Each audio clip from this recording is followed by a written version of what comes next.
حضرت مولانا جلال الدین رومی رحمۃ اللہ علیہ فرماتے ہیں،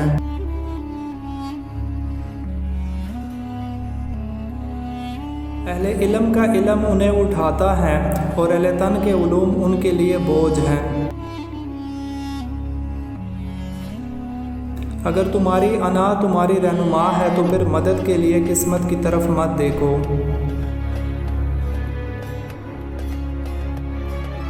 اگر تو غرور کو اپنے سر سے نہیں نکالے گا تو بعد میں آنے والے لوگ تیرے حال سے عبرت حاصل کریں گے۔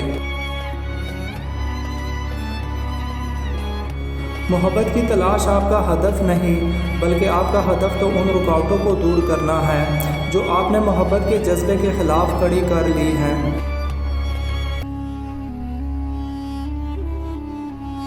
ہر کوئی اپنے دل کے صاف حصے میں اس اندیکھے کو دیکھتا ہے اور اس کا انحصار اس بات پر ہے کہ اس نے اپنے دل کے آئینے کو کس قدر چمکا رکھا ہے۔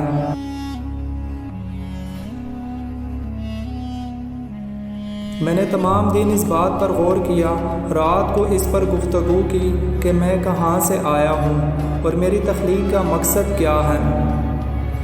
مجھے کوئی نقطہ نہ سوجا، میری روح کسی نامعلوم مقام سے آئی ہے اور مجھے یقین ہے کہ انجام کار یہ پھر وہیں لوٹ جائے گی۔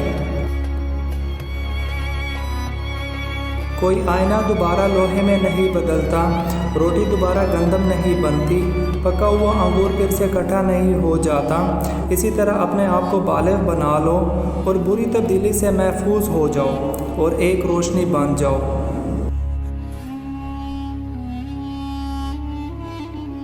اگر تیرے پاس ڈھال نہیں تو تلوار کے سامنے مت آ، تلوار اگر تیز ہو تو یہ کاٹنے سے نہیں شرماتی۔ خاموشی اللہ کی زبان ہے اور اس کے علاوہ سب ایک کمزور ترجمے کی حیثیت رکھتا ہے۔ ڈر کی سوچ اور کشمکش سے باہر نکلو اور خاموشی میں زندہ رہو۔